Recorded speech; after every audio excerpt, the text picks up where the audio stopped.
Well, good morning, everyone. I am super excited for this business planning class going into another really fantastic year in real estate in Colorado. And so just a couple of things that I want to just go over with you, just in case, some housekeeping items. So if you didn't get a workbook, and I also put it in chat, but if you didn't get your workbook and it was attached to the email blast that had the link for this class, but you can get a workbook. All you have to do is text workbook to 303-887-8555. And that's also in the chat room. So you'll know you can get that number there. Text workbook to that number. And Michael, my husband and business partner, will send you the workbook. So you'll have that. And so I'm going to go ahead and share screen now. And we're going to go through the workbook as part of the class, so that you don't have to just look at our faces all the time. We're going to look at the workbook. So a couple of things that I just want to as an overview of what a really great business plan is, because there are so many classes and so many different business plans. A really great business plan should have an analysis, what your successes and challenges have been. It should have your why you're doing this in the first place. A mission and vision statement that is specific to you and your business. You should have numbers that you're tracking, and we'll talk about what numbers we track. You should have your numbers that you want to hit, who you're going to market to, and how you're going to hit those numbers, how it can be done. Short-term and long-term goals that are specific to you. That's a really big thing, because your goals need to be things that you're passionate about, not just a list of things you write down on the page, or you'll never feel really motivated to get them. And budgeting, that's a major part of our business, budgeting. So this business plan covers all of these different areas. And so you should leave today with some homework, but a plan that is going to really help you hit the mark for your goals in 2022. So excited for this. And I do take my team through this business plan every year, and I update it and we follow it as well. So we are hands-on. What I want to do first though, and I really want to get your input on this. And so in your workbook, you'll see on its first page, is page 2, is a group of questions. And so the first one is, on a scale of 1 to 10, how did you feel about your business in 2021? How did it go? We had a really great market. It was hard though for buyers, and getting listings was still a challenge. So how did it go for you? And rate that on a scale of 1 to 10. And then, why did you give yourself that score? That's going to reveal some areas where you really think you need some improvement. And so we're not going to share that part, but let's talk about the most rewarding real estate transactions. And so think about what business you've done in 2021 and think about which transactions were most rewarding for you. And does anybody want to volunteer a transaction or an experience that was super rewarding, and why it was?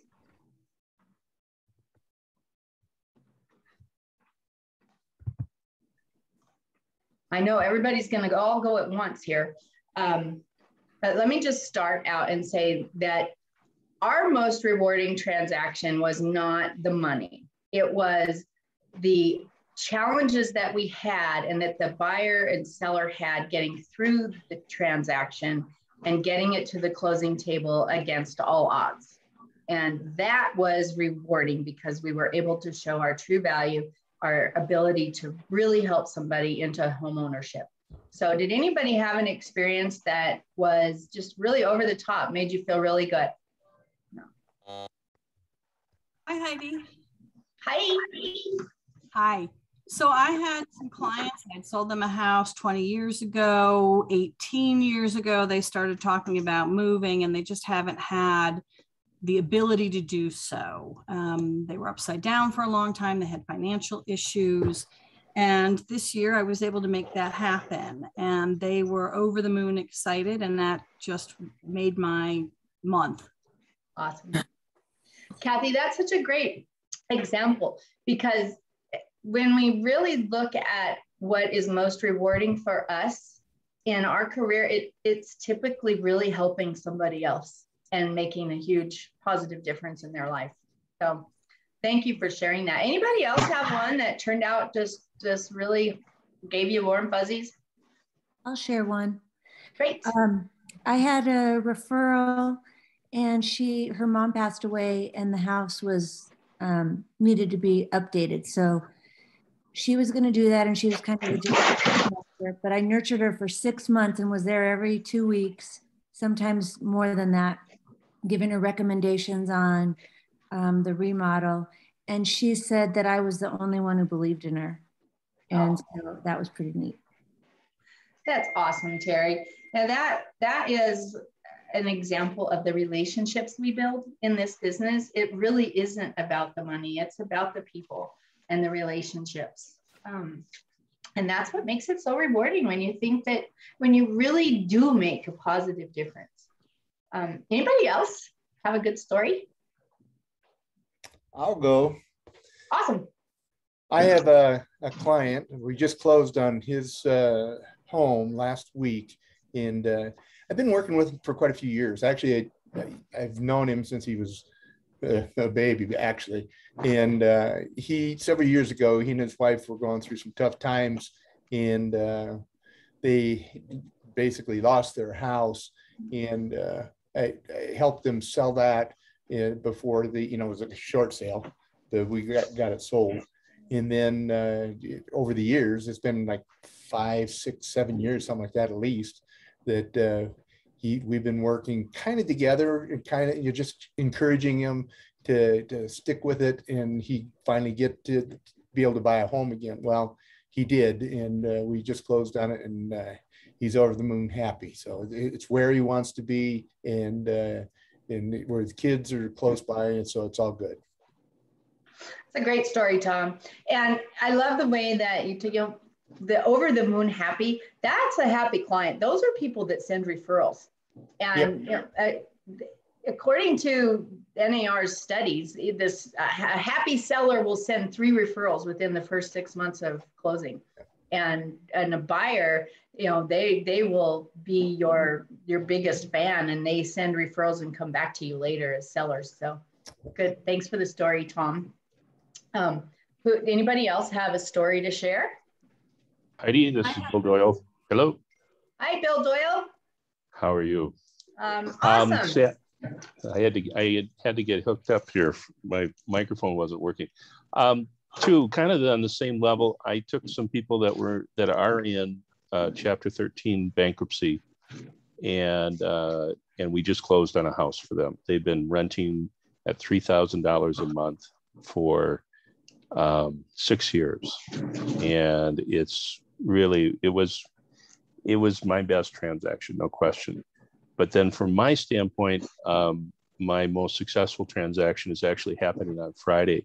It's a young lady that I worked with 3 years ago. She moved from Minnesota, was referred to me by her parents who knew me, and she's moving back to Minnesota to start her family with her new husband. But in the meantime, she's referred over 10 people to me in the last 3 years. That's amazing. Yeah. So I told her she can't leave, or at least she has to give me her Rolodex. So. Yeah, that's a hard one to have leave, but maybe she'll be referring people from where she is. Yeah, there you go. That's great. That's a great story, Bill.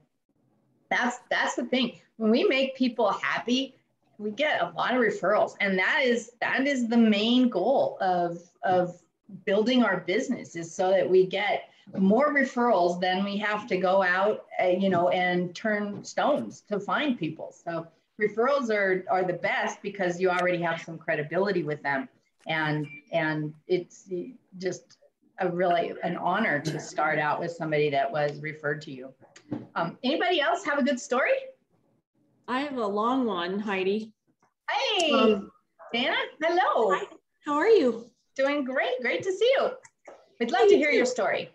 So it's not a long story, but it took a long time. I just closed in May a facility that used to be a senior living, assisted living facility. So we weren't selling the business, just the building, but it took 5 years. We had 6 contracts, a rent to own that decided they didn't want to do it after the 2 years. And that just closed in May as my poor seller was going into herself into assisted living. So very successful, very long-term, Wow. very long hours, but totally worth it.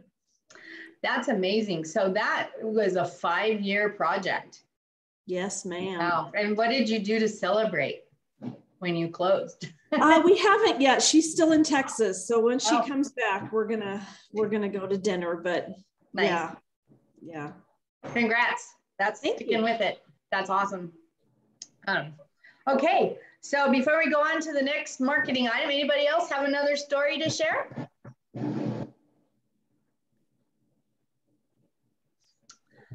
I love your story. So thank you for those of you that did share. And you can see the theme there really is us making a positive difference. And nobody volunteered, hey, prices have gone up. You know, I sold my most expensive house and I made the highest commission. That was my most, you don't hear that. It's really about making a difference for people. So the money comes as just the benefit of making a positive difference in people's lives. That's a wonderful thing about our career. So did you try any new marketing items or campaigns this year that you'll share with us that was a really good hit for you? Did anybody try anything new?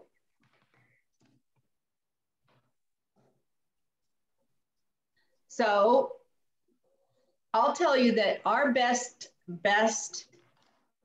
campaign, and really is a campaign and it's ongoing forever, are our pop buys. Did anybody do pop buys this year? Kathy, I know you do because you're my Fort Collins pop buy person. So Yes, I did. who is that? Louise. Louise, oh, there you are. So you did pop buys. Did you find that it really helped you get appointments and build relationships?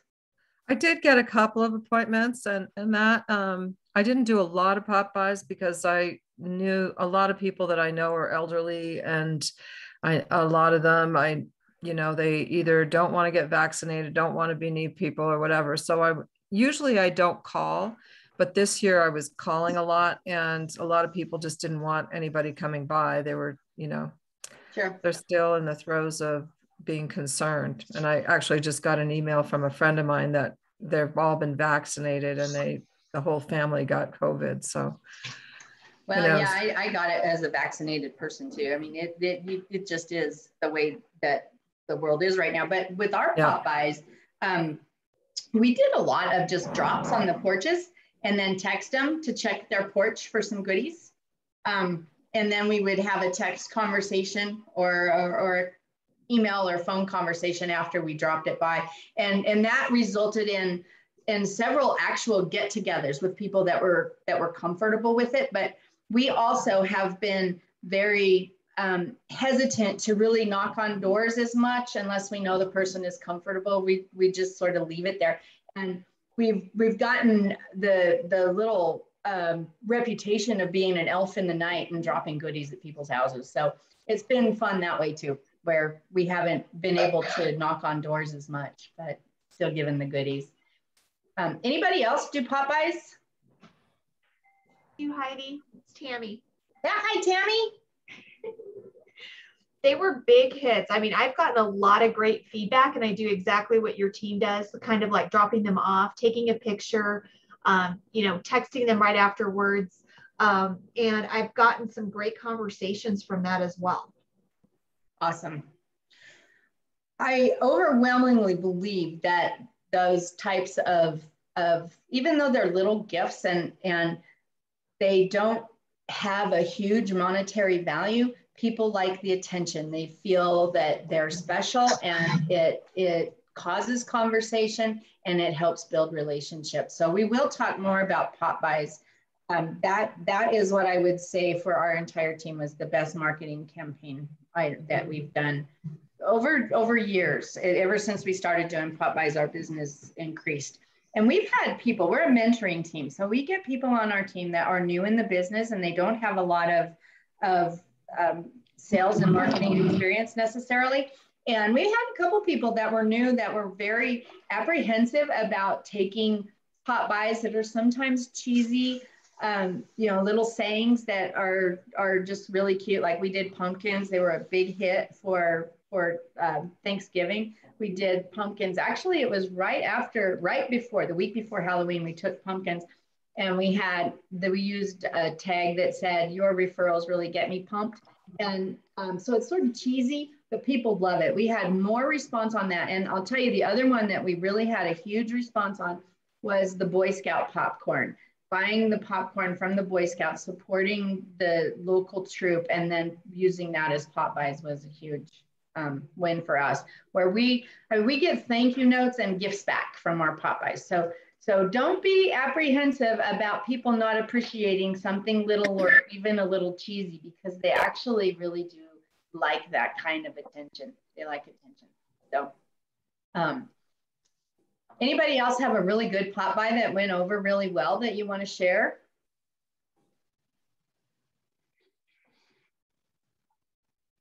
So what are you doing now? Who's doing a reverse pie party right now? Oh, we are.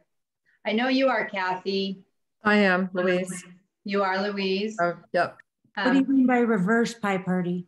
Reverse pie party is, and Terry, it's like what the office is doing. It's when you send invitations out for people to come and pick up a pie. It's a reverse Popeye. Instead of dropping it off to them, they come pick it up. Okay. But that is one of the most popular Thanksgiving things among realtors, is to do that pie party. So, and it's easy to do because you can do it at your office or your house, and it appreciates people. So, do you brand those pies or just give them to them because you're handing them to them? I'm sorry, I didn't understand what the question. Do you put any branding on there, or do you just deliver them? We actually, I'll show you. We're doing a little thank you note like this. And then we'll put a little personal note because we have the RSVPs for them, and we're going to have their name on the pie with a little thank you note, just that we appreciate them. And that's how we're doing it. So it's kind of branded because we're going to have the personal note on there with our card inside. So, but that's it. That's all that we're really doing. And in the past, we've done, where they can come and get their picture with Santa and things like that during the pie parties. But that's not something that we're really comfortable doing yet because of COVID, and just there's so much contact with Santa and things like that. So we didn't do that this year, but we have a lot of responses for our pie party. And we had really good responses this year with our Popeyes. So it was a great Popeye year. And the more that you can do, our coach has us do 7 Popeyes a week, but our income goals are upwards of 250. So it takes, that face-to-face time, and you're not popping by everybody, just your favorite people. So your A pluses and your A's are, the people that know you, like you, love you, refer you. Those people you want to pop by at least once a quarter and get, FaceTime with them. So we'll talk a little bit more about that later. Anybody make a really good business decision this year? Like hire an assistant, fire an assistant, grow a team, anything that just really worked out for you?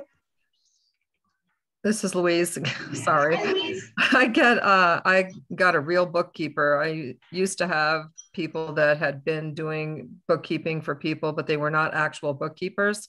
So I got a real bookkeeper this year, and it made a huge difference so that I could see what my numbers were. And I wanted someone to separate what my Popeyes were, what my expenses were for buyers and sellers, so that I could get a really better, clearer picture of where my money is going. That's fantastic. And so now when you can do that, and you can do a P&L, then when you have that monthly, and Steve Murray, you value your business at 4 times the trailing 12 months profit. That's the value of your business. according to Real Trends, Steve Murray, and that's his business. He sells real estate companies. And so if you ever at a point in your life decide that you want to retire and you want to sell your database, you've got to have that P&L so that you can show what your profits have been over the trailing 12 months. So that's a really huge thing, is being able to do a P&L monthly for your business. So good job. Does anybody do their own bookkeeping with any program that helps them do a P&L monthly? I keep a spreadsheet. You do a spreadsheet? I'm a spreadsheet nerd. I use Quicken. I've used Quicken since 1993, and I can go in and I can pull a P&L at any time. And that has been really convenient for me. And also when I was audited for 3 years, and my business expenses, and all I had to do, I didn't have to provide any receipts. I just had to provide my Quicken printouts. And I made it through the audit. Well, I owed them. They didn't like some of my write-offs, but I'm kind of aggressive, so whatever. I owed a little money, but I got through it just fine with my printouts. So I think, and I use a CPA. I don't recommend you do your own taxes. That's what I did before I got audited. And I've used a CPA ever since. But if you're not really good at your own numbers, you've got to hire somebody, because you've got to be able to pull that P&L and know where you are, what your numbers are at all times. So thank you for that, Louise. Great business decision. Anybody else do anything this year that was just a really great business decision, or something maybe that you just stopped doing, like paying Zillow or something like that? Did anybody make a really great decision like that? Heidi, Dana here. Yeah. I actually hired a business coach to help build a team that's not real estate related, it's business related, and hired another virtual assistant for more, and she's from the Philippines, for more of the smaller work, you know, farming and some of that other stuff. And that's turned out really good. And so now we just need to find a buyer's agent, but cool. It's a good year for growth. So your virtual assistant in the Philippines, so that has worked out well for you? Oh, very, very well. Yes. How did you find her or him? I just put an ad out on LinkedIn and just started doing interviews. And, you know, she has it's amazing. There's such a huge difference. And a friend of mine had one for 15 years. So there's a lot that, you know, I could, if anybody wanted more information, they can reach out directly, because there's kind of a lot that goes into that, but it was a good decision. Thanks for that, Dana. That's great information. I've heard of people doing that, and I've never really, you know, just the process. I've never really gone down that road. So that is an awesome piece of input. So thank you for that. What about a costly mistake? Anybody do anything that they regret that you'll admit? Heidi, I'll admit one. Okay, Sarah. It was an expensive lesson, and it made me realize, yeah, you just need to learn to value. I wasn't valuing myself, you know, and so I ended up, I don't even want to tell the amount because I'm too embarrassed, but I had agreed to give a pretty big chunk of my commission to some buyers, not sellers, simply because they were buying within 9 months of having purchased their first property. Sure. Long story short is just, it got messy at the end. And my biggest lesson is I still had to, they wanted more. It just got really messy, and I was really frustrated because I was being super, super generous with what I was giving them. And then they thought that they deserved more after that. And I was like, whoa.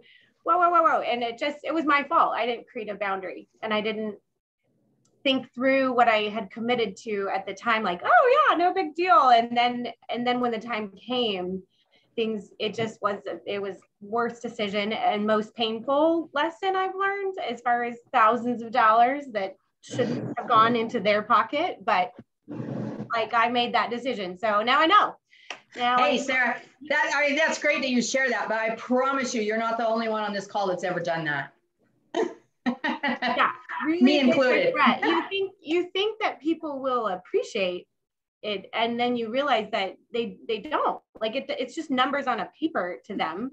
Versus for me, it was like easily 2 months worth of, you know, expenses that I could have used. So it was bad decision.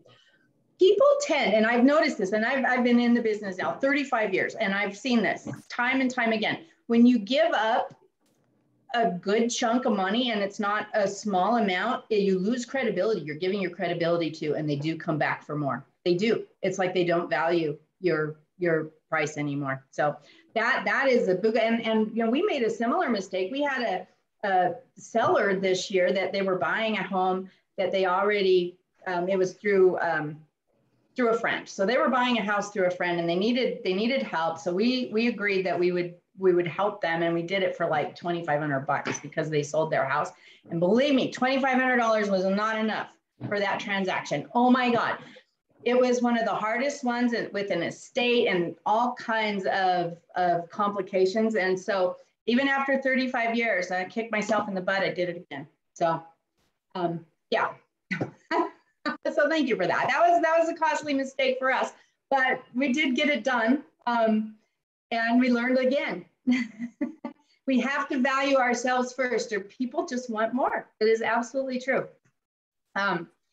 And anybody else do like another like mistake that you regretted, as far as like, I know like one guy on our team, he paid like $700 and some a month to homes.com for several months, never got anything. People just want your money all the time, and they make really big promises when the best thing that you can do is what you can do yourself with your relationships and what you're building. So anybody else do anything that they want to admit that they regret? I have one I'll share. And when I do get those calls, because I know we all get them, I just say, you know what, it's not in my marketing budget for this year. And then that's my script, and then it keeps me from being a sucker for it.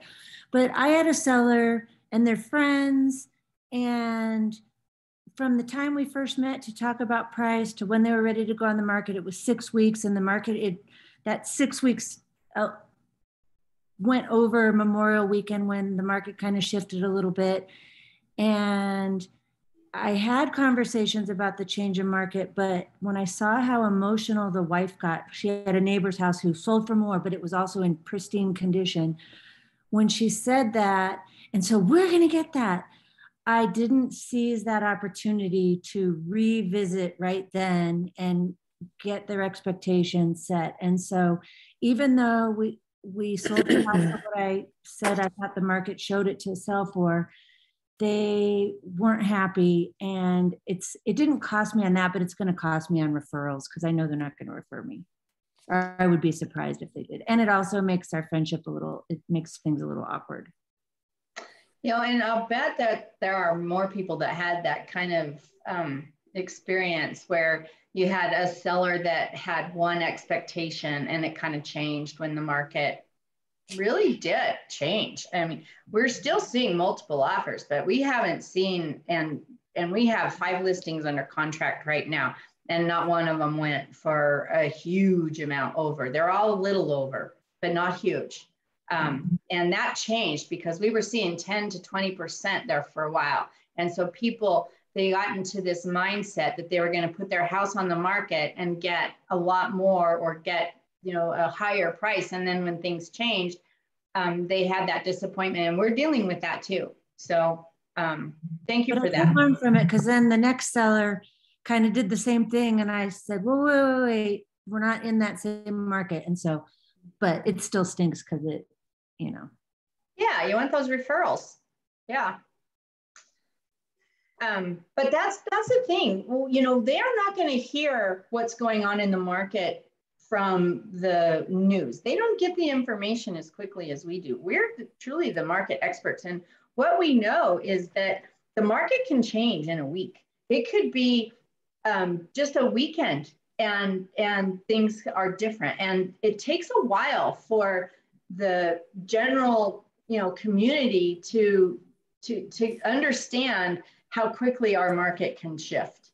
And so that is something that we have to take really personal responsibility for being the market expert for our people and informing them. And that's a great tool to really help you, when you're giving market updates, and RE/MAX Alliance offers a huge amount of material, as well as some of the title companies and things that do those numbers for you, so you don't have to do them on your own, that you can keep your people informed. Here's what's going on in the market, because they're not going to get the same information. And we have, a lot of stories like the one that Terry just told, where the person down the street, I've got one that went for 50,000 over. And now I have one of the neighbors that just sold, and she got 2,000 over. And she's feeling like maybe she didn't do quite as well. But the fact is that she really actually did, because she priced it a little higher than we would have. And she ended up getting her price plus a little. And, in 35 years, I've never seen sellers so anxious to get more than what their house is worth. It's just been crazy these last couple of years.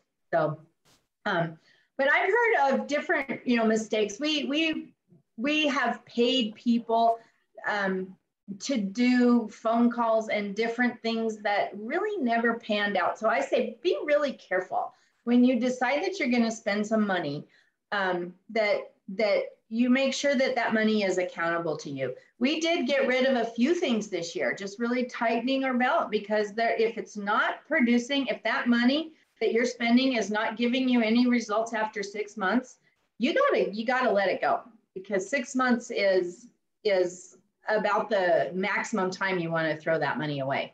So, and you should see results within 6 months. So let's talk about going forward. So best new tools for 2022. I have a feeling we're still going to be using Zoom a little bit. And that was definitely one of our best new tools for 2021. We've continued to use that quite a bit. Anybody else have anything that you'd like to share? Something that you're using going forward?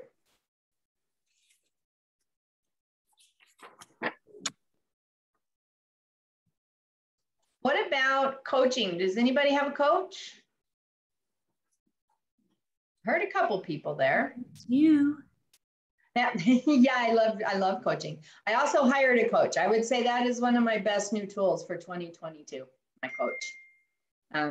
They are worth their weight in gold, because it isn't necessarily that they're going to tell you what you don't know. You probably know. It's just that they are going to help hold you accountable and be your focus partner. And when you may have a different perspective, and they can bring that other set of eyes, it really does help with your business. So I definitely recommend a coach. But other tools that we're going to be using for 2022, there's a lot of changes in the AI and predictive, analytics and things that are going on with Facebook and all of the social networks that we've been using. So it'll be interesting to see this year. Anybody hear of anything that's coming that you think will be really cool in 2022?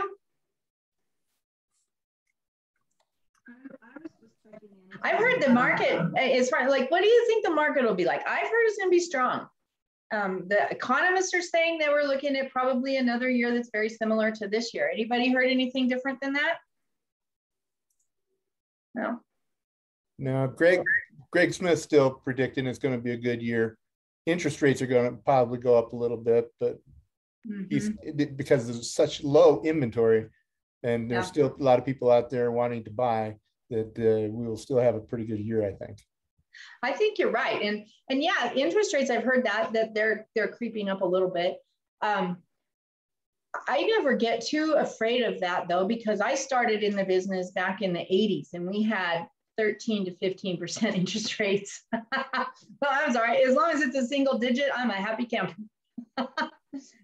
I've succeeded in a market where we had 15% interest rates, and 9 felt really great. So the problem is it takes so many buyers out of the market as rates go up. So it's a really good script when you want to create a sense of urgency when interest rates are creeping up, because for every 0.25%, they're losing thousands and thousands of dollars in purchasing power for the same payment. So that is something that can really, really help you create urgency with some of those people that are on the fence. And I would say get with your HMA person, do the comparison. If rates go up 0.25%, you lose $10,000 on what you can buy. And get with your HMA people and make sure that you're being accurate. But that's a really great script to use to help create urgency with those buyers that are kind of on the fence. And so anybody have anything really cool, a new initiative or something that they're going to try new for 2022? Well, hopefully you will at the end of this class. You'll have some ideas and some new things that you want to try.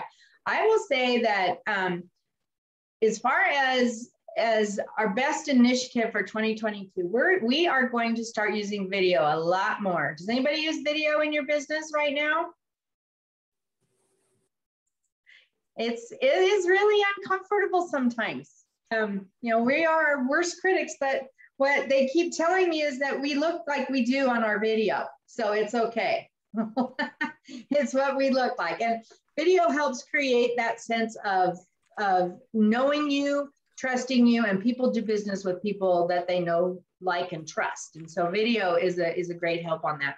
And you can do BombBomb, but you can also just do video through your phone. And if you have, you can just text a video over to somebody, and that is a really effective way. I would say try it. Next time you do an open house where you need to do a follow-up, do a little video of yourself, follow up, and see if it doesn't just sort of accelerate the experience that you have there. So pretty cool. So let's move on to accomplishments. Now, hopefully you've been able to look at this homework, but if you haven't, consider these things as you're finishing up your plan. It's important to look at the things that you've accomplished and to take that time to celebrate going forward. And so, business accomplishments, what have you done financially, personally, family, spiritually, those things we're not going to discuss right now, but that is really important when you're doing your analysis, what accomplishments you had in the last year when you're setting out the accomplishments that you want to have this year. So talking about the big why. So everybody's heard of the big why, but it's kind of hard to articulate your big why. The thing about a why is that it's what drives you. And it's usually not money. It's usually what money can do. But what is it that drives you, that helps you make those hard phone calls, that helps you get up and get going, that makes you want to be successful, that puts a fire under your rear? What is that? And you've got to be able to articulate that. And in this exercise, this is a 3 deep exercise. So if you say, it's important to me that I'm successful, and then you answer the question, why is that important? And then you have an answer, like maybe because you left a career and went to a new career, or maybe you're supporting your family, or whatever it is, that it's important that you're successful, but that what's important about that, and then go another time deeper and what's important about that. And you will usually, by answering those questions honestly with yourself, you will usually find the answer of what is that really in your heart of hearts helps you to continue on the hardest days in this business. Because that, it's great when we're going to closings and we're having a great experience in our business. It's much harder when we're having an off day and it just seems like everything's falling apart. You've got that why to fall back on. And that is the common denominator among the most successful people, is they understand their why and what drives them. And another really good book, if anybody has read Man's Search for Meaning by Viktor Frankl, that is a great book. It is set in it's a Holocaust setting. However, it's not about the Holocaust. There's plenty of books about that. It's about why certain people survived and others didn't. And it really digs into that big why. and what a difference it can make in your survival. And certainly the survival of our business is understanding what drives us, because there are those hard days where you really do have to pick up that frog and eat it. And so that's really your homework, and you always look at that. What your big why is. It isn't necessarily money. It's usually what the money does, or what you want to do with your family. And I've had people that they found that the most important thing to them was to be able to provide an education for their kids, and their kids were the first children in their family to attend college and to have a future that was bright. And so it's all of those different things. What's important to you, and it's important you understand that. So that's homework. And then your mission statement. You're a business, and every business has a mission statement. So what is your mission statement? And when you're thinking about what that is, a mission statement is what you're doing. So my mission statement is making a positive difference in the lives of my buyers and sellers. Very simple. That's what I'm doing. I'm making a positive difference in their lives. And then what is the vision is what it looks like when you get there. And my vision statement is that I am a successful realtor who gets 90% of my business from repeat and referral business because I've done a good job. That's my vision. 90% I want. And we do that. In fact, this year when we went through and we did our numbers on the tracking, we had out of our 27 closings, we had only one that wasn't a referral. And so that is meaning that we are reaching that mission and vision. So that's also homework. And it can change. You got to look at that every year. When we sit down as a team to do our business planning, we have a team mission, and it's all about supporting each other and holding each other accountable to the highest standards. But we do every year. You've got to look at your mission and make sure, is this still what you're passionate about? And this is still what you want. So that again is homework. Your big why and mission and vision. Those are things that you're going to run into in so many different training, but they're some of the hardest things to do. So continue to work on that. And once you do have a real idea of what your big why is, the best thing you can do is write that out and put it where you see it all the time. And whether you're getting up or you're getting ready to go to work, or you're getting ready to make your phone calls, or you're getting ready to make a difficult call to a buyer that's loan was rejected, or whatever it is, that's the good time to look at your why and to know what drives you.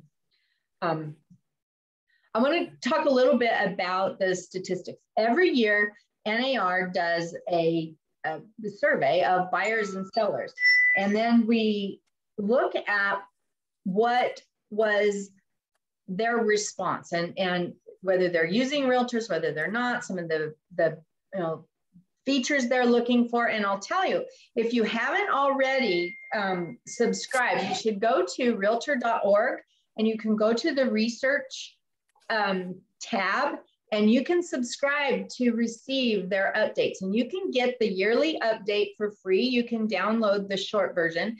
You can get the long version for, I think it's like $20 for realtor members.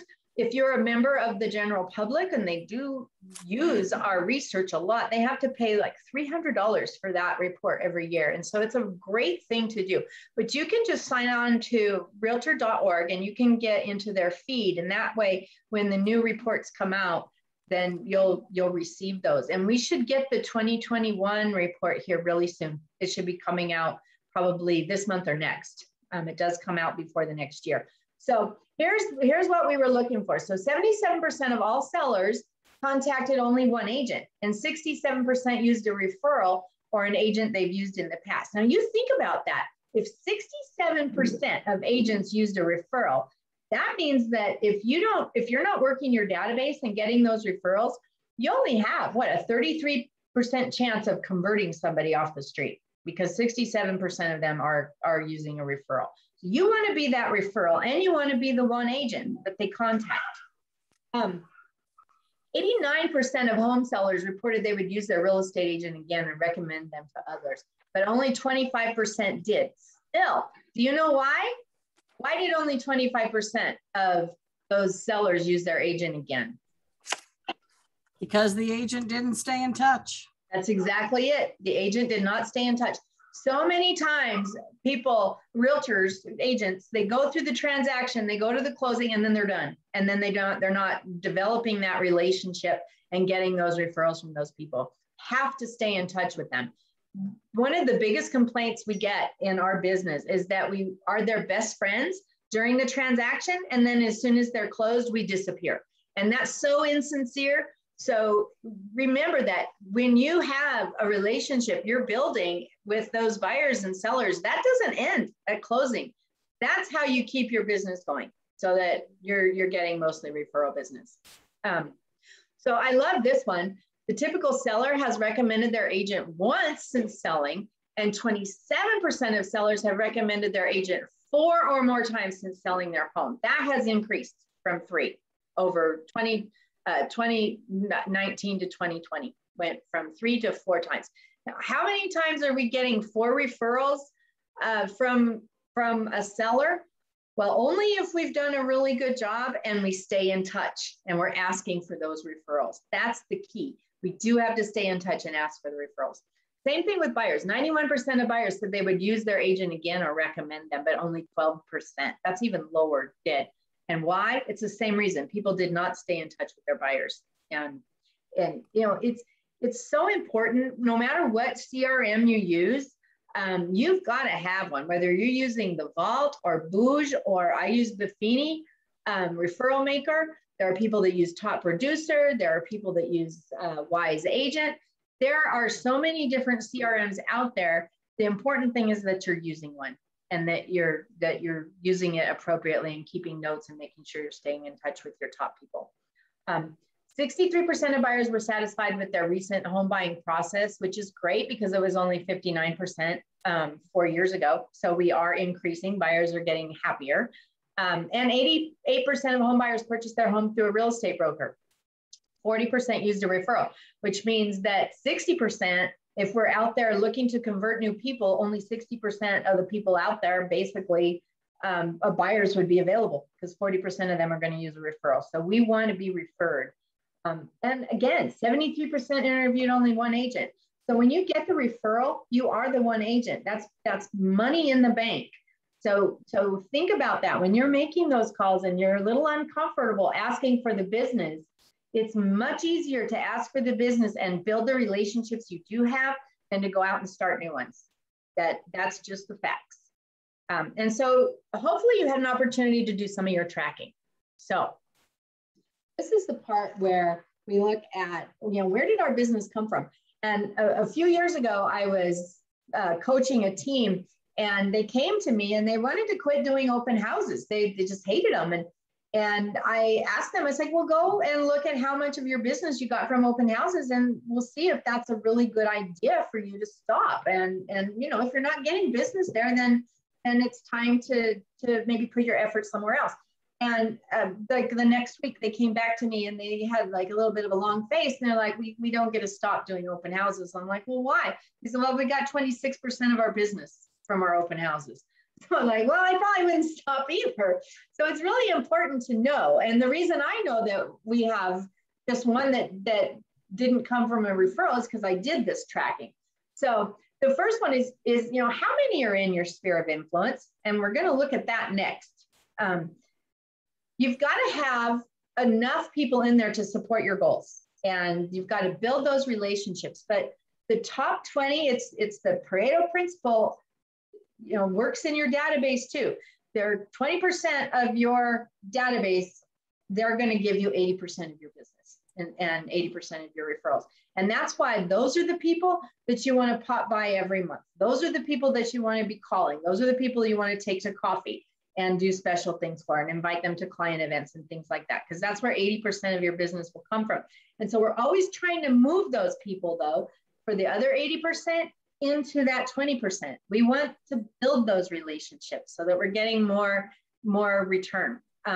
And so you look at these different areas. So how many came from your sphere of influence, just as referrals? And that's like all but one of our business, of our closings came from that area.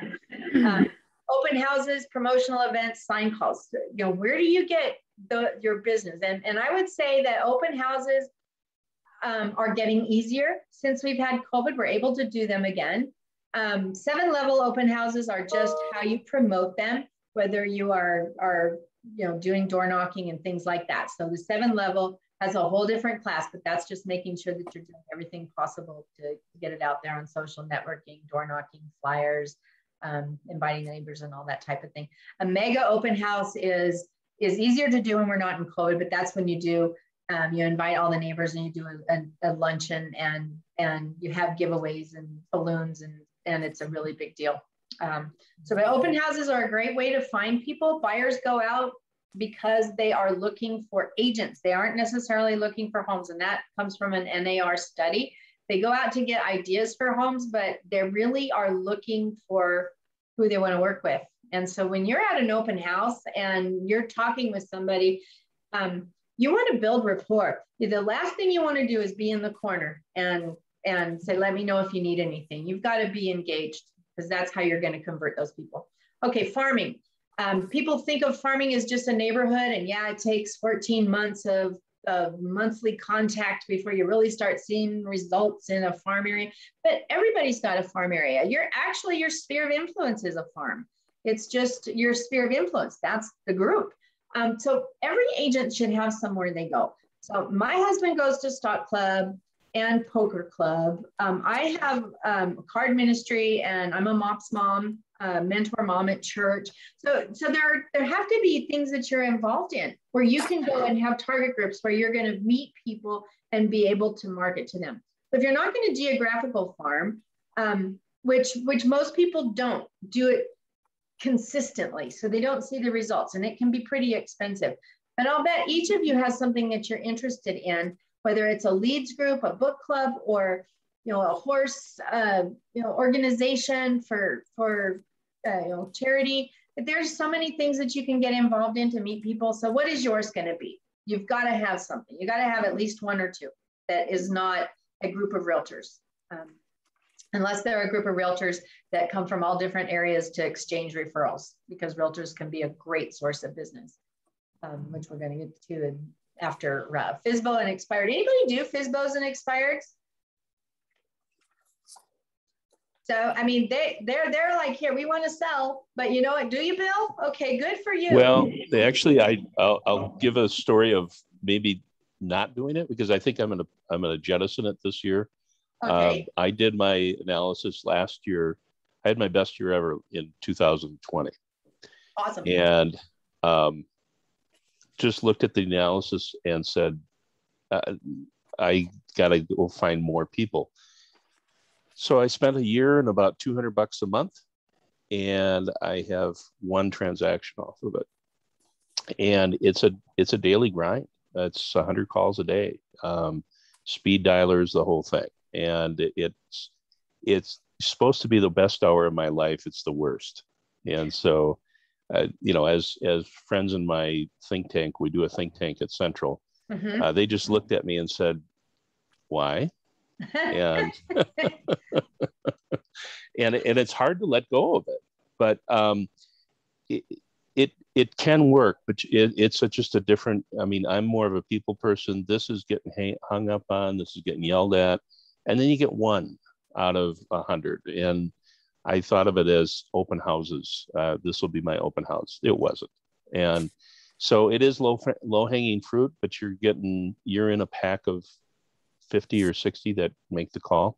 Mm-hmm. And it's tough. So I know people do it, and they do it well. Mm-hmm. And that's why I got into it, to thinking I could do it well, but realized that that's just not my MO. That's not what I do. It's having relationships with people at church, or it's having relationships through all the other things that I do. And so a little bit of a cautionary tale, but also understanding that if, open houses, if you do them consistently, you will get business. Calling, you will get business, but it's a grind. It's an absolute grind. So that's my 2 cents. Well, I love that, Bill. It's much appreciated because it is. You've got to have thick skin because you are going to get hung up on and a lot of rejection because so many people are doing it. But the fact is that most people give up at 2 contacts of rejection, and it really takes 5 or more, right, Bill, before you get anything. Absolutely. On 100 calls, I might get one email, and then you put it on the email drip campaign, and that drip campaign, like you say, takes 14 months. So it's a long haul. I've probably gotten 100 people out of the years worth of calling that, they said, sure, put me on your list. And that's a good thing. I count it as a good thing, but the cost of that mentally is just, for me. Now, for some people, if you think getting on the phone every day, I mean, I know people that won't even get on the phone for their sphere just to say hello. Yeah.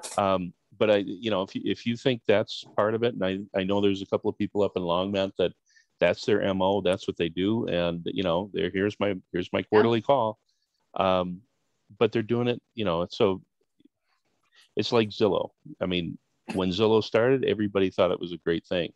Everybody spent $2,000 a month. I'm not spending $2,000, but I'm spending $239 a month. Mm-hmm. And so 2022, I'm jettisoning it. And that also feels like a failure. Like, oh boy, I did, but 2021 was my second best year ever. So, well, okay. So that's not a failure though. That's just analyzing and looking at what is working for you, because you can't do everything. And there are certain people that really like the FSBO and expired, but you have to look at, there are people that really aren't relationship builders. And I've run into people that they'd rather just hunt rather than farm their sphere of influence and nurture them and keep in relationship and building. They just hunt for new people all the time. And that's what FSBOs and expireds are. That's hunting all the time. It's great when you can get a relationship, and having 100 people that you have added that want to hear from you, that's actually amazing. That's great. But for people that are thick-skinned and really want to pursue FSBOs and expireds, you've got to make 5 contacts to the same one before you ever really make any progress. And over time, you'll convert them. But it takes a lot of rejection. And not that much return. So when you look at what you get in return from relationships, which relationship building, we're using the number 1 in 12, because for every 12 people, then your sphere, you should get a referral or a transaction. That's much better than making so many phone calls to get one. So it's 2 different things. Some people farm, some people hunt. I personally, and I teach farming because I think it's so much better to build relationships and get those referrals coming in. So that's the way I teach it. But I do know people that don't want to do that just hunt. Yep. And so, but agent referrals, that's another really good resource that we forget about. Anytime you go out of town, or if you're going to a convention, or you're going to a class or something like that, when you trade cards with people, it's really important to keep in touch with those agents, because those referral opportunities are huge. I would say that 20% of our business this year came from agent referrals from different places, whether it's up in the mountains in different areas or even different states. But every time we go somewhere, we make sure to build a relationship. And the agent referrals, Colorado is a great destination location. So it's harder to send out referrals because not as many people leave as people that come. But don't forget those agents. They can be a great source of business for you. And you just have to stay in touch with them, just like you would any other target group, letting them know every month that you're their referral resource and what you do for your clients. So that's really important. They should be in your marketing as well. Those agents, put them in a drip campaign. You don't necessarily have to mail to them, although some of them do, but you want to stay in touch so they don't forget you. And target marketing. So just listed, just sold. We've had some opportunity to do just listed, but usually by the time the postcards are printed and mailed out, the house is sold, right? So that's just the way it is right now. We've done some just solds, and that's fun to do, you know, under contract within, you know, 24 hours. That's a fun thing to do. But again, it takes time over time. Buyer specific. Now that is something that's kind of fun, and it has to be sincere though. Has anybody had a transaction this year where you had a buyer that wanted something and it wasn't listed? So you reached out into different neighborhoods to see if you could find a seller that was interested in selling? We've had a couple of those over the past couple of years that have been super successful in some of our most rewarding transactions. But that is what buyer specific is. You have to be really sincere when you're doing that. You can't just go into a neighborhood and say, I have buyers. You have to be more sincere. In our situation, we actually had a picture of our client and we said, these clients might want to buy your house. Here's what they're looking for, blah, blah, blah. Does your house fit? Give us a call. And we actually found the perfect home for them. And we've had more than the 4 referrals from them ever since. So that is a really great opportunity we have right now with low inventory, because not only will you maybe find something for your buyer, you might find some other sellers too. Has anybody tried that? Being real sincere? Yeah, have you, Kathy? Did you find something? I got only one lead ever and it didn't work out, but I still offer to clients, you know, if you are specifically looking in this neighborhood, I'm happy to reach out. Yeah.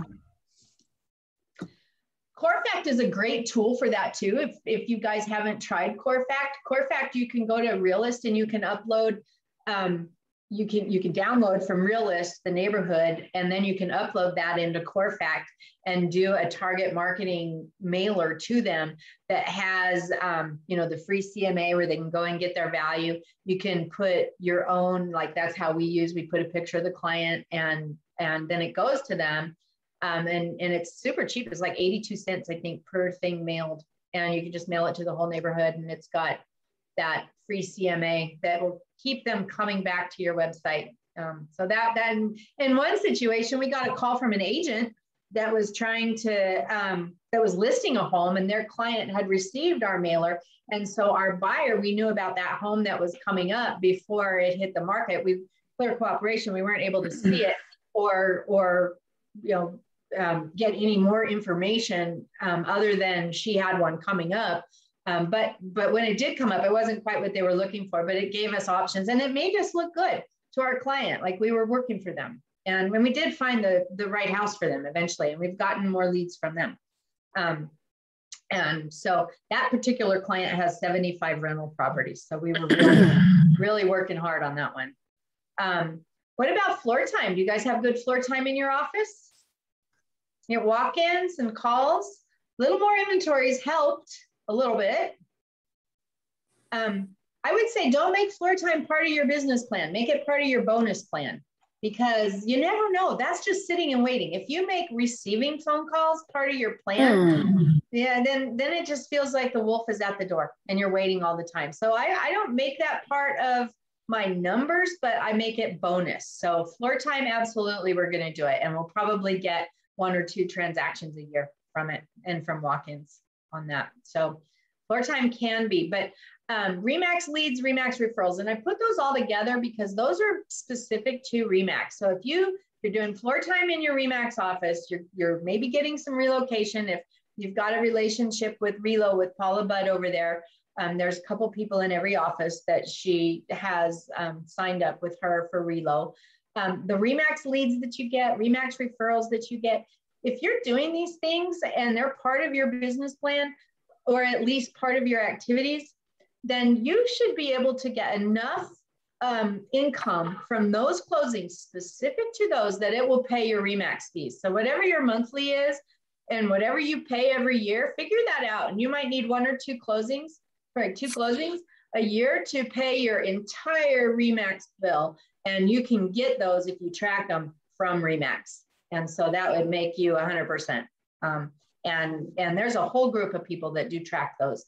and it absolutely is legit that you get one deal off of floor time or one lead that comes through, the average commission 12,000. I don't know what you're paying, but you get 2 of those, and probably I doubt your fees are higher than 24,000 a year for your office. So gotta pay it. And then online lead purchasing, we don't really do that, but I've seen some people that do it successfully. And I think you have to spend about $4,000 a month with one of those, with Zillow or with anybody that really gets a huge amount of business that it pays for itself is up there in the several $1,000s. I don't think you can get a really good return coming if you spend less. We did $1,500 and we just ended up spending $1,500 a month and never really getting anything for it. Does anybody get anything from Zillow paying less than $3,000 a month?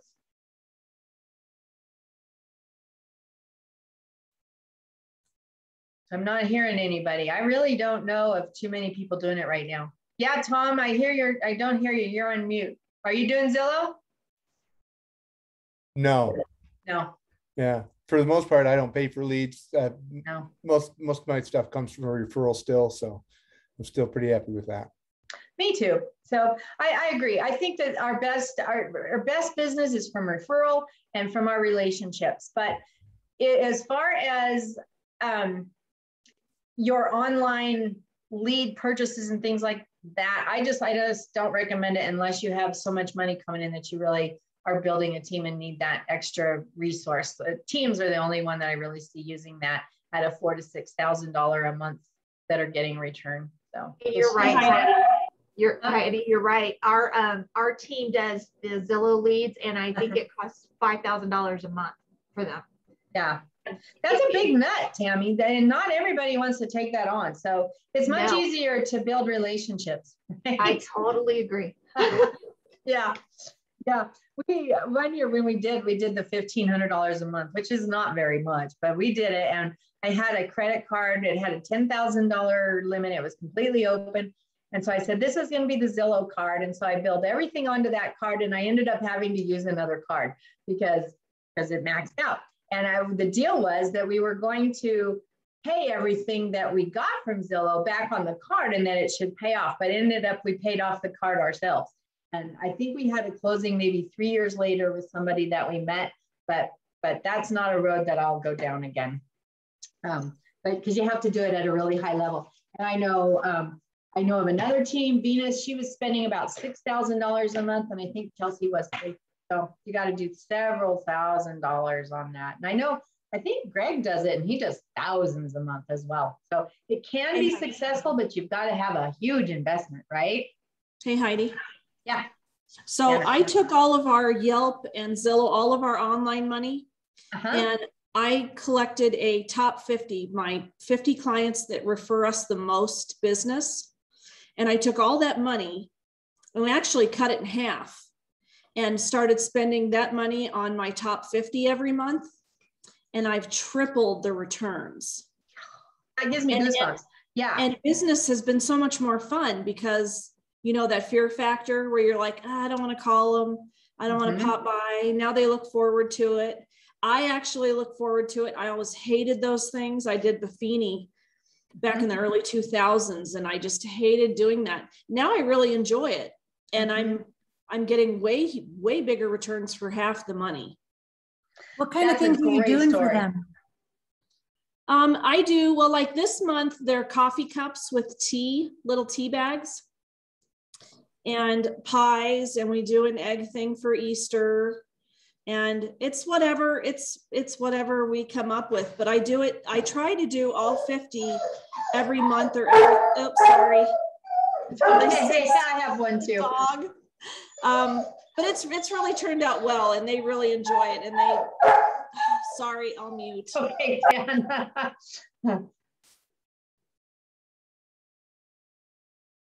Sorry, go ahead. He's going to keep barking.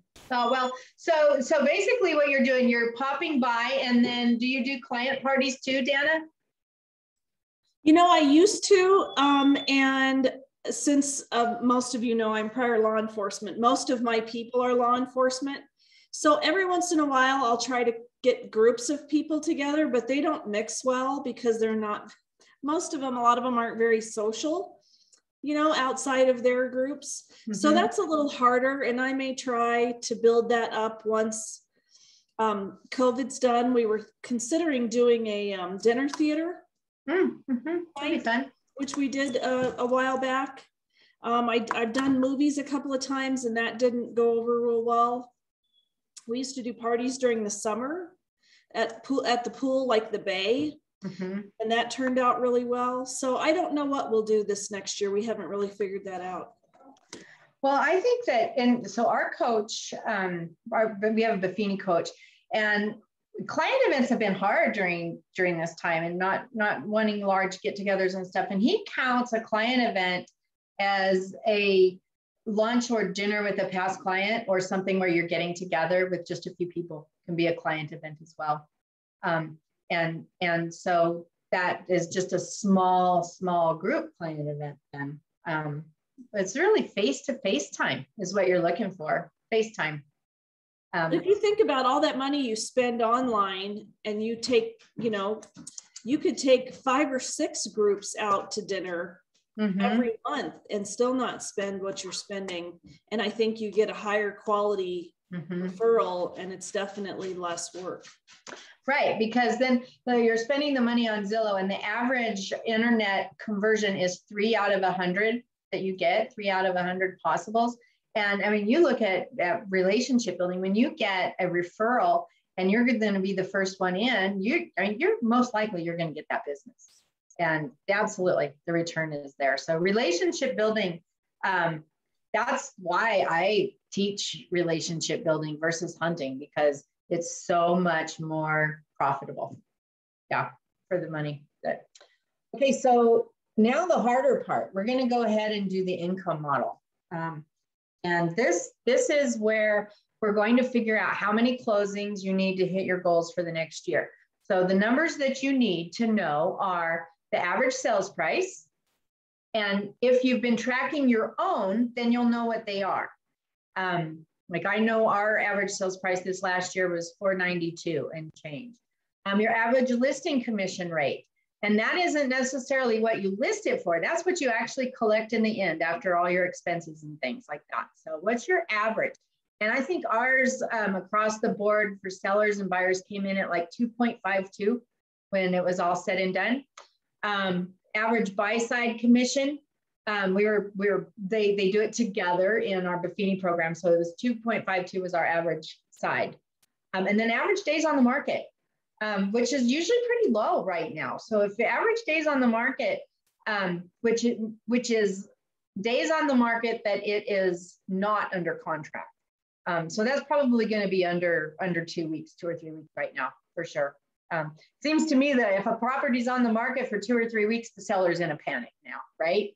Like, oh my God, it hasn't sold for 2 or 3 weeks. Well, I remember when we had listings for 4 or 5 months without, very many showings even. So that's a whole different market that we'll have to educate people when we get there. Thank God we're not going there yet. So what I want to do, I want to go through this as an example. So I have a form that's filled out, and I actually did this last year, so the numbers are a little lower, but it all works the same. So can everybody see that with the red filled in numbers? Yeah, okay. So this is what I used for the example. An average price of $450. So what you want to do on your gross income goal, that's the red line there. You want to put the gross income goal you have for the year. And that is the total. So whether that be 100, 200, 253, whatever it is, that's what goes on that line. And then you divide that. And in my example, I have 50% of business coming from sellers and 50% from buyers. And the reason I use that as an example is because if marketed correctly, you should close a buyer for every listing that you have. And in an ideal world, 50-50 for an agent that doesn't have any team members and is not sending out referrals, 50-50 is about what you see with a mature business. So that's what I've used as the example. But if you refer out your buyers, you might be 100% sellers. Or if you're a buyer's agent, you might be 100% buyers, or maybe 70-30 somewhere. So you got to put your own number there. But the formula will work the same. So what you do is you take that gross number. So the 200,000 times 50%, that's the easy math, leaves 100,000. So in the example, we're going to get 100,000 from sellers and 100,000 from buyers. And then we divide it by the average commission rate. And I use 3% on sellers here.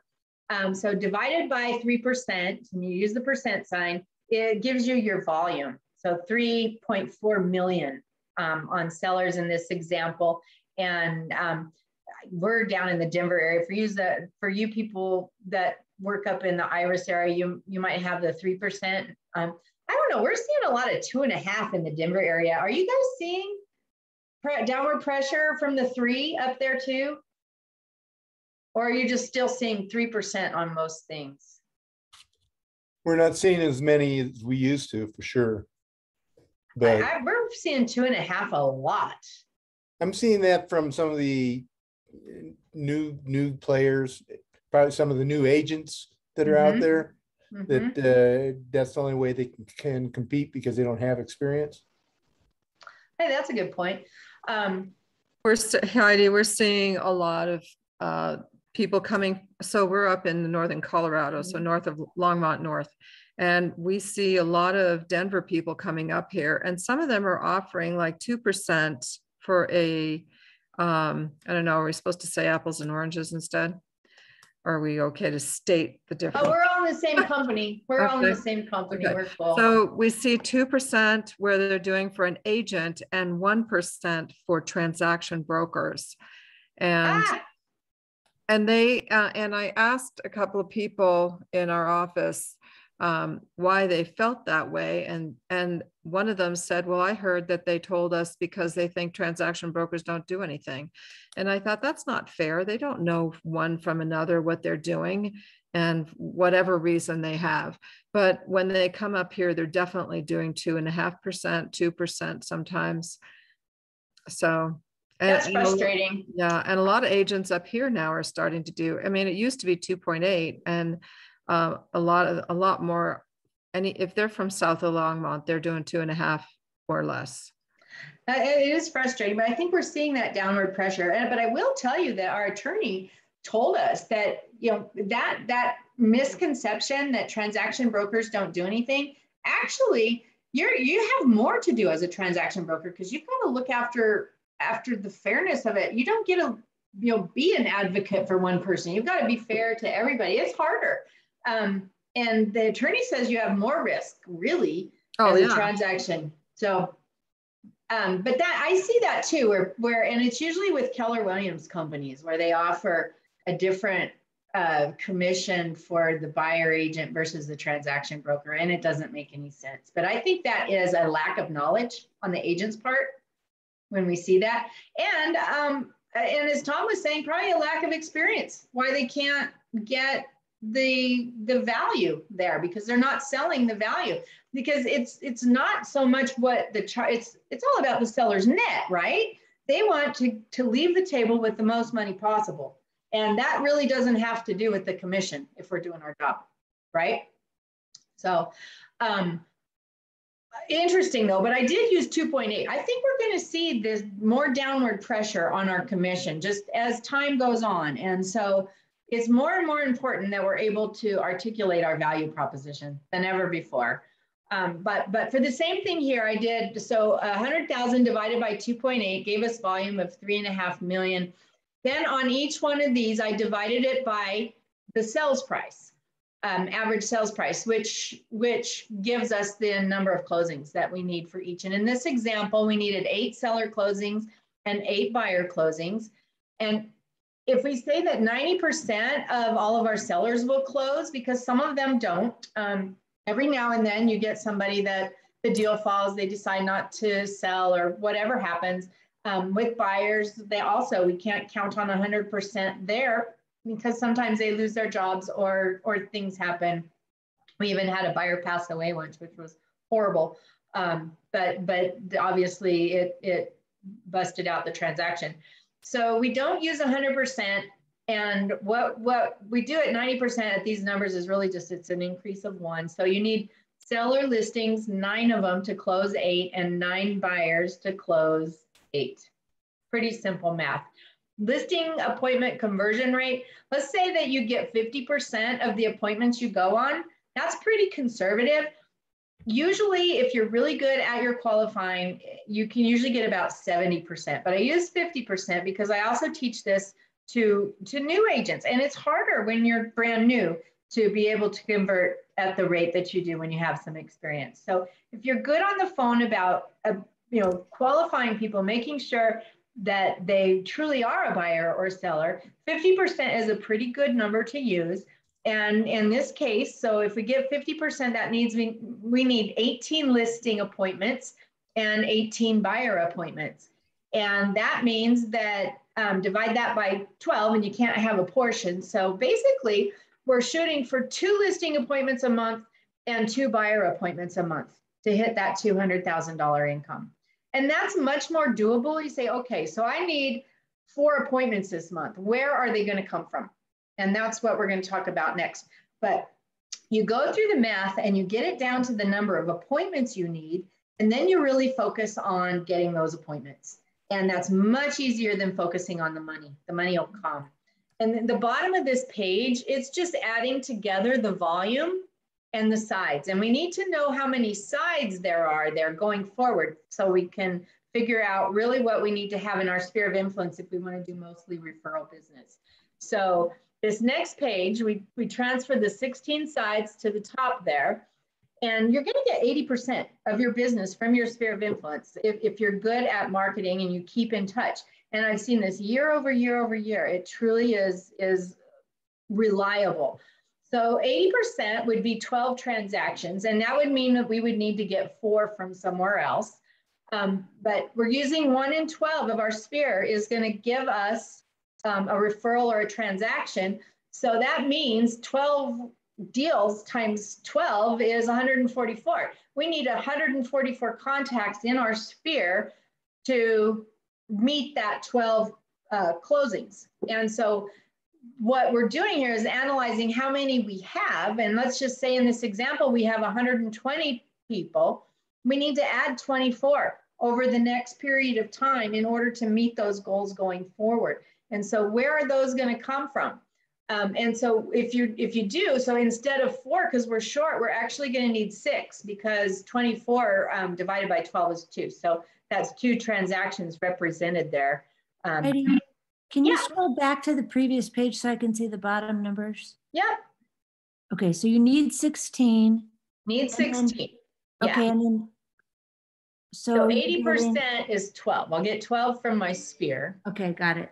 But I need 144 people in my sphere to get 12. That's what this is showing me. Okay. I have to grow it.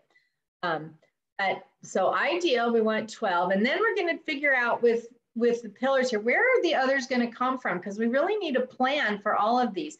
And in my plan here, I said, okay, I'm going to get 1 from open houses. So remember when we said 3 out of 100 leads? So 3 out of 100 for online lead sources.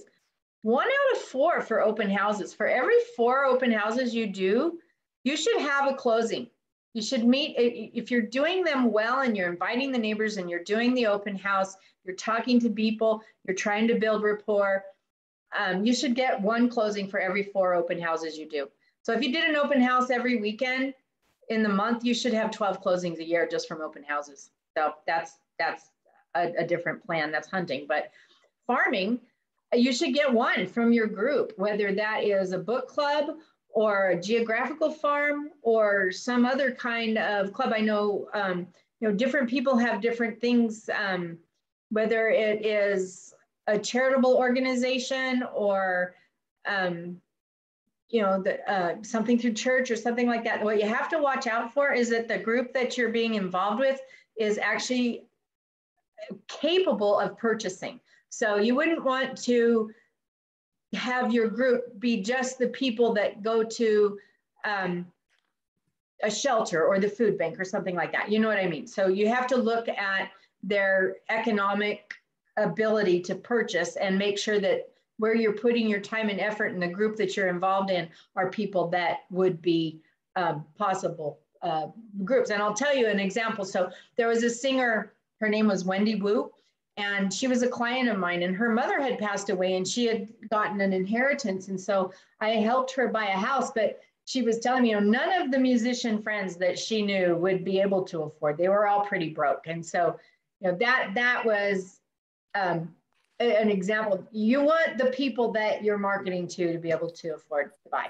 So I don't like FSBOs and expireds. I don't have that thick of skin. I don't have something on FSBO and expired, but for sure, agent referrals, that is a great way to get business. And there are so many opportunities. Hopefully RE/MAX International will start doing those networking events again. I had several closings from those networking events when I would meet people from around town. That was very productive. And then I've got one on social media. So target marketing, floor time, those are bonus, but social media and the contacts that we have, you actually do have quite a few conversations and meet people on social media. So I will say, yes, I will be able to do social media at a level that will get me enough opportunity. I'll close a transaction this year. So that is how I split up those 4. And then I have to do a little plan for each one of those. Does that make sense? Okay, so let's talk about the 12, and then we're going to talk about the 4. And this is where I made some changes this year. And I really like this. Instead of just listing it all out, let's see, make my computer work here. Oh, I have to go back to the, whoops, okay. So back to the business planning workbook. Here's our 12-month sphere of influence marketing plan, okay? This is more than just, here's what I'm gonna mail, here's, you know, and figuring it out. So these are the different things you can plan out for your year. And then you will have it, you put it in your calendar, and as Jim Rohn says, if it's not in your calendar, it doesn't exist. So you do these things, you schedule them out, and then you've got a system. So reason for call. So, you know, a script is really important. And if you know what you're going to be talking about, it makes it much more likely that you're going to do those calls. And so the reason for call in January, that's an easy one. A Happy New Year, and what plans do you have this year? Go through the Ford system. How's the family? How's the job? You know, what are you doing for fun? What dream thing would you love to do this year? And you go through that conversation. Our coach also has us doing yearly reviews for our past year's clients, which we call them. We set up an appointment. We do a CMA, bring them the marketing information. It's just really a yearly review for them over coffee. It's sort of a special thing that we do for those clients for the year before. And so you go through your scripts for the first quarter. Your mailed item of value or your business to business endorsement or with a business to business endorsement. And you can do some co-branding on those things. And I know Buffini makes it easy. Kathy Burr, she's got one of her sphere of influence people highlighted on every single month mail out that she does. And so that's the business to business endorsement, but you can co-market. Well, let's just say you got to mail something to people though, because they're not going to always see your email. You can't just depend on that. So what is your item of value going to be? And it's got to be more than just something that that talks about you, because they really don't care. That's not valuable to them. Give them information that is valuable. There are tons of things. I know that like land title, for example, they've got 2 things every month. They've got one for the right brain and one for the left brain. Some people do both. I think Terry does both. Maybe it's Tammy, but they have a really good option for both of those people. With Buffini, you get that item of value every month. And so you just got to find it and what it's going to be. Some of the things that you get, like from the title company, they have some really good shelf life. I think right now they've got wow, I don't know, is the one right now. Holiday light displays, I think, is what they've got going on. So you can send that to people. They'll keep it for a while. One of the things that they come out with in the summer are all of the farmers markets or all the brew fest, different things like that. But they're information that people will actually possibly keep. They usually do free days for the year in January or February. That's one that they might keep the whole year. So that's where you plan. What are you going to do? And you want to plan it out for the whole year so that you can put it in your calendar and it becomes your system. Your pop-by item. Now remember, your pop-by item, you're going to do a pop-by to each of your favorite people at least once a quarter, right? So you could do one item per quarter, or you could pick one per month. I know that in January, we're going to do two different things. We're going to do socks, fuzzy socks, and we're also going to do windshield wiper fluid. So the windshield wiper fluid costs less than $4 a thing. And you can say, you know, we'll help you see your way home clearly, you know, something cheesy, and people absolutely love it. So you just have to think of what is going to be valuable. If you Google pop-by items, you'll find a ton. If you want to just streamline it, you can go to places like popby.com and just order 10 a month and they'll send it to you every month. And all you have to do is figure out who you're taking them to. So that doesn't have to be hard, but it is fun. And we don't do the program where they send them to us because we actually really like it. When we sat down with our team and did our business planning, we planned out the entire year of pop-by items. And so that's really fun. And the clients love it and we love doing it. At Christmas time, you know, we put our reindeers on the car and our little nose and we play Santa and go out all over the place delivering presents. It's very fun. Client parties, you know, what are you going to do if you're going to do little short get-togethers? Put it there. If you're going to do a business mixer, and I would highly recommend business mixers. So Brian Buffini himself had 18 people that were in what considered the A+ category, only 18, and he got 40% of his business from business to business referrals. So you cannot underestimate the quality of business that you get from your team members that are in HVAC or mud jacking, or they do tires or whatever it is. When you do a business mixer once a quarter, then it tends to just to help build those relationships with them as well. And I will tell you that for our business mixers, we found it much more, we get a much bigger return when we actually have a theme for the business mixer. So, you know, people that want to grow, people that want to make a positive difference, they want to do that with people that also want to make a positive difference to benefit the community in a positive way. And so our last business mixer, we benefit Toys for Tots. We just did it this month. And that is something that people could really get their head around. And going forward, you know, one business mixer per quarter, it's easy to choose a charity. Like our next one for the first quarter of the year will be Children's Miracle, because that is the time of year when we do the what do they call it? The phone-a-thon thing that we've done every year for so many years. Hopefully we'll get to do that again. That's very rewarding. So business mixers are a huge way of trading referrals. And I bet in your sphere of influence, you have a lot of business owners that would appreciate getting together for referral opportunities. Then I have the video email message on here. And that's something that, you know, just try it. You know, and what you would send your video email message for January could be a Happy New Year kind of a message. And there are programs that you can use that will send to individuals instead of having to send an individual email to each one, where you can do one Happy New Year and send it to everybody. And a lot of the CRMs will do that, or there are programs for mass emailing as well that you can do. And then the additional marketing and lumpy mail, I call it lumpy mail. And we do lumpy mail once a quarter.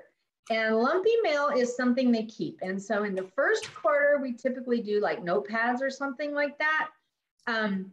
We get our Rockies schedules out in April. We do our Broncos schedules in August, and then we do yearly calendars. at the end of the year. And those are just 4 things once a quarter that are going to stick up on the fridge. And this is your system. This is your marketing plan for your sphere of influence. And if you will follow this, get it in your calendar and make sure it's happening, then you're not going to fall into that percentage of people that didn't get referred because you didn't stay in touch. You want to be top of mind. And there are so many resources that you've got through the Vault and through RE/MAX Alliance, as far as like some of the items of value. They do a market update every month that you could put people on if they are, really numbers people, and they could get that. Once you put them on that plan, they'll get that marketing update every month. And so it's streamlined, it's easy to do. So that is your sphere of influence plan. So you've got to do that. And then you've got your 16 touch marketing plan. This is like for your target groups. So like if you had a book club or a stock club or something like that, or you were using maybe a geographical neighborhood or HR departments, whatever your target group is, here's where you make a plan for them. And so you're going to do usually once a month, and you could do an email, or you can do like with my agent target group, I just send email to the agent target group. But like for my stock club and my card ministry group, I actually take them a little pop by every month. So it depends on the group that you want to do, but this is where you plan what you're going to do once a month for each of those groups. And those are the pillars. That's what we were talking about on the pillars. So you need one of these pages for each one of those pillars. And then you put it in your calendar. That's your plan. And the additional marketing, I like to just combine that. So if I did the notepads or the Rockies schedules or the Broncos schedules and calendars, I just order extra for my target group, because those are the things that stick up on the fridge. And I always like to do the free dates, because that's a really good one that sticks around. So any questions on this? One thing you notice here is that there is not a lot of texting and emailing, because people get too much. You've got an item or a message, and you can email a target group, but when it comes to your sphere of influence, if you can send them an email every month, but if that's all that you're doing, there's a huge possibility they'll never see it, and then you won't get it. You won't get their referrals because they're not even seeing your touches. So if you're not popping by and sending them something in the mail, there's a good chance they're not even seeing anything that you're doing. Heidi, can you share a little bit about like what Michael does with his groups for that 16 touch marketing plan? Like for the stock club, that's a simple one. He just goes to the meeting, like attend the meeting every month and take business cards or something. That's what he does. So that's it. So he attends the meeting. That is the touch that month, is in-person, face-to-face time. Same with poker. So those are face-to-face people. With like my card group, they and my mother's groups, those we only see each other not that often. So I make sure to see them every month, and I pop by with something. So that's how I do it. But it depends on your group. Like if you had a book club, then you're going to see them regularly. And so your plan would be simply to attend. But if you have like a geographical area, then you're going to want to put in something that you're going to want to mail to them every month, because you can't mail to a geographical area effectively, because first of all, it's hard to get email addresses. You can use binverified.com, and many times you can find them, but that's hard. It's better if you actually take them and hang them on their doors or mail them to them. That's the easier thing to do for a geographical area. Does that make sense? Yes, thank you. You bet, you bet. And we also like to do some client or like events for our target groups. So like in our neighborhood, we do some things in our neighborhood. I'm not a geographical farmer, but we will do some things in the neighborhood, like the shred. We'll invite the neighborhood to the shred event. I know some people that do like ice cream in the park, in the neighborhood park in the summer and things like that. The more face time you can get with your target groups, the more you're going to build that relationship and get over to the 1 in 12 conversion rate, because otherwise your target group is 1 in 50. So that's the conversion rate for target group, 1 in 50. Until you really get to know them and build relationship, and then you get them over to that 1 in 12. So you can see there's quite a bit of homework you have to do, but when you're done, you're going to have a really solid plan. Now I want to talk a little bit about, well, the 8x8. This is what you do for open houses. And we've gone through this a lot of time, but before you just put somebody in your regular drip campaigns or your sphere of influence marketing plan, you want to make sure that you develop a relationship with them. And studies have shown that it takes 8 touches for them to really, from when you meet them and start a relationship until they really know who you are. And so here's how you can decide what 8 touches you'll have. And they would be in different increments of time. So if you were doing for sale by owners, you would want to touch maybe every few days, because they're going to either sell or list. If you were doing maybe open house, people that came to your open house, you might send them a touch like once a week, depending on how quickly they want to make a change. But that is what the touch is. So it's 8 different things, and probably at least 1 or 2 of them should be phone calls. But like for an open house, you would have the first one would be like a thank you for coming to my open house. Hopefully that you were able to get something to follow up on, whether you were sending them a portal or some listings or something. A portal is usually a really good thing to arrange to get to somebody. That could be another touch. Then a phone call. Did you get that? Are you able to get in there and search? Then you might send them your personal bio, and then you might send them a notepad or a magnet or something that you have. Then you might send them another just sold or a success piece, and then a phone call, and then maybe a personal note, and put them in your sphere. So by that time, you've had that many touches, they remember who you are, and you put them in your sphere. And Hobbs Herder did those studies, by the way, to make that 8 touches to be the ideal number of times that you contact somebody for them to remember you. And people forget you every 16 days. That's why we have so many pieces in the marketing plan. Statistically, every 16 days, they forget that we're the realtor. So we have to remind them every 2 weeks, so we don't go beyond that 16 days. That's why we have the pop buys, the mail outs, as well as the emails, okay? This is a part I really love, because we all have something that we have on our to-do list that is sort of a cloud over our head.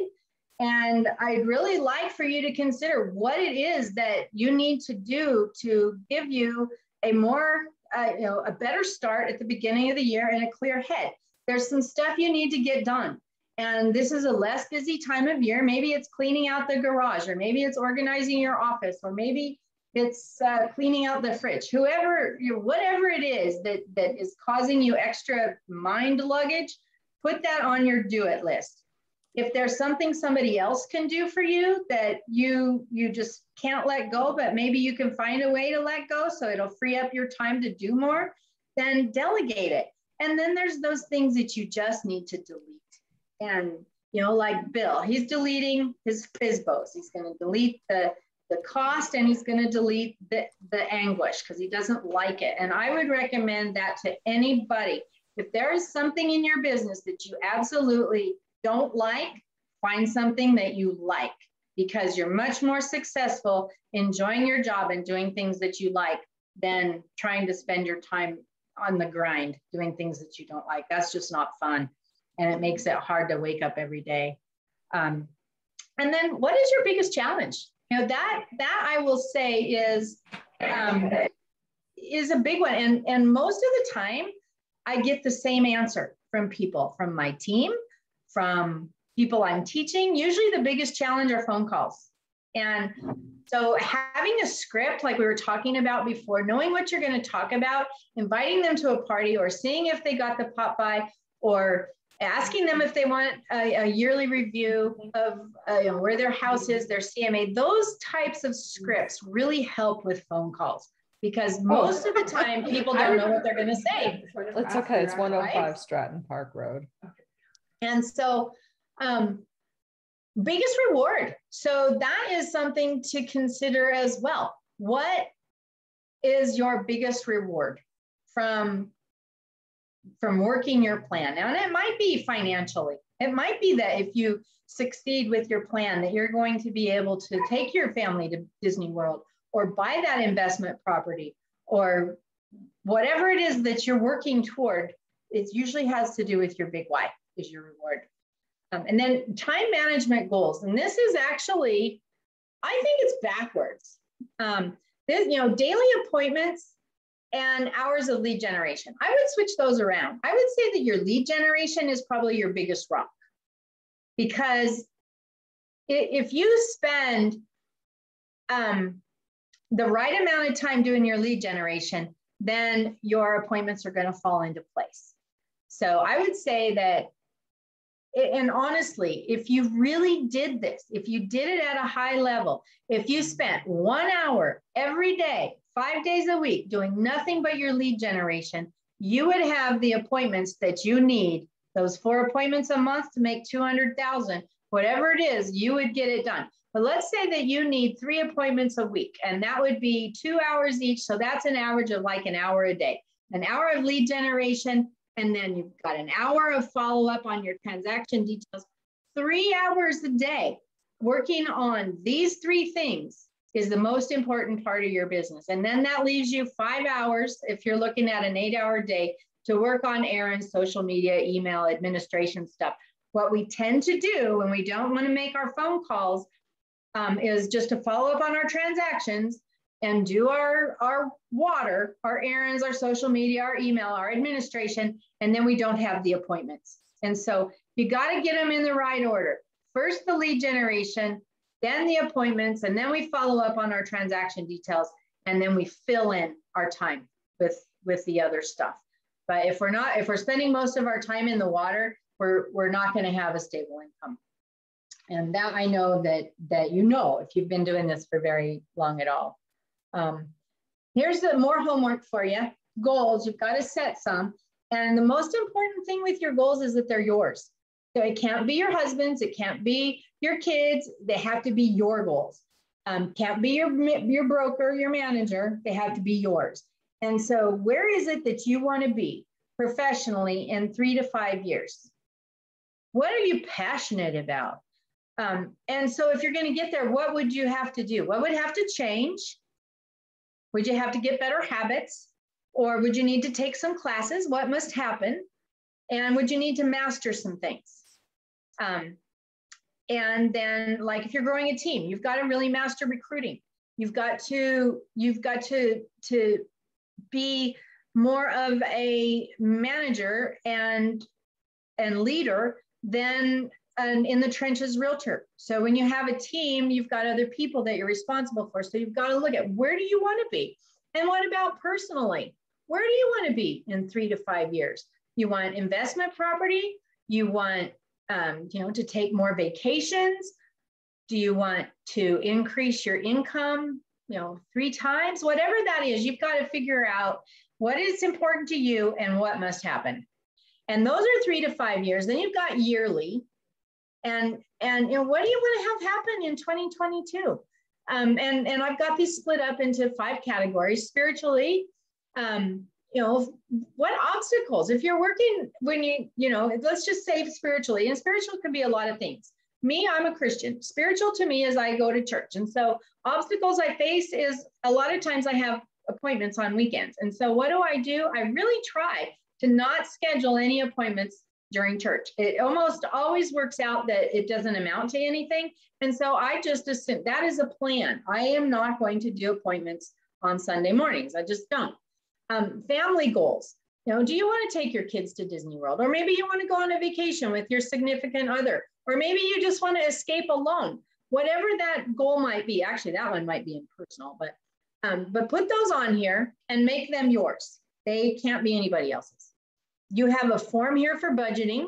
And the most important thing here I have in red, your gross commission income. So with the 200,000 that we used in our example, if we were going to do the math right, 200,000 times 10% is 20,000. That is what we would have to spend in a year on our marketing budget.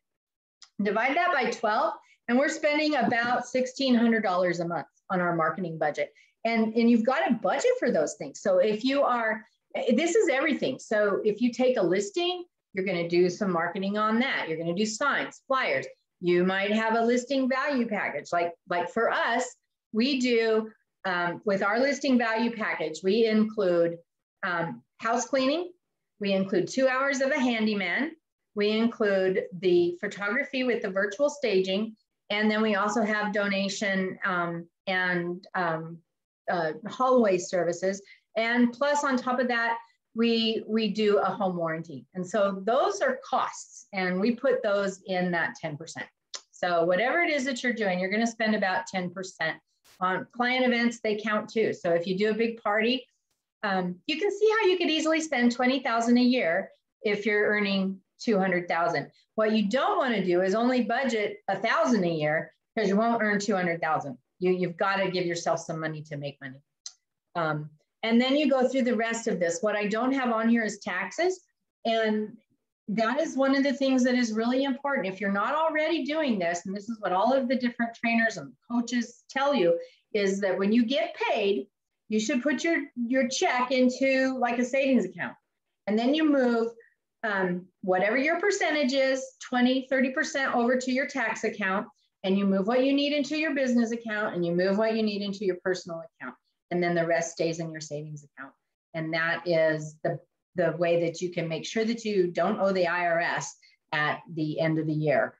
1 in 4 realtors owes the IRS a large tax bill if they made any money, and the IRS is not kind. And so if you start taking that money and putting it aside and paying your quarterly taxes regularly, then you won't end up in that boat where you owe the IRS. It's a pain to owe the IRS. And then lastly, what obstacles can prevent you from building this strategic plan? And how will you systematize your lead generation to stabilize your income? Those are the things that you have to think about, and put your plan together, get it into your data or into your calendar, whether it's your day timer or whatever it is that you're using. And it's not just the mailing. So if you're doing something, you've got to prepare the mailing, mail it out. It's 2 steps: prepare it and mail it out. Put it in your calendar, because if it's not in there, it doesn't exist.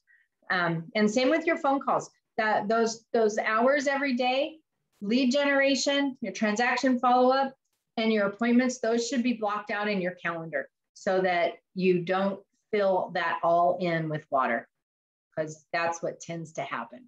And that, when you go back to your office and you do, or to your house, wherever it is that you're going to do your business planning, this will give you a solid plan for 2022. It's going to tell you what numbers you are going to hit based on your past successes. It's going to tell you who you're going to market to, how you're going to market to them, how often you're going to market to them. And then at the end of the year, or the beginning of next, then when you're doing you're looking at your tracking, you've looked at your accomplishments, you're going to be able to put things down that you have accomplished because you had a plan and a system that you're working. So I hope that this has been helpful for you, and I look forward to seeing you next year. Please let me know if you have any questions. And like I said, this is recorded, and I'll make it available for anybody that wants to go through it again. Hey, Heidi, before you go. Yes. Do you have this in a writable form or on Drive, or just the PDF form? You know what? It's PDF, and I did it in Publisher. So if anybody uses Publisher, I can send you the Publisher version. Okay. But that's where it's done. Okay. So thank you. You betcha. That might be an improvement I could make for next year, Dan. Okay. Learn how to do writable forms in Publisher. Right. I bet it's possible. But I hope you all have a fantastic year, and I look forward to hearing about your successes and challenges next year. So thank you. Thank you. Have a great rest of your day. Thanks, Heidi. Bye all. Thank you. Bye. Thanks, Heidi.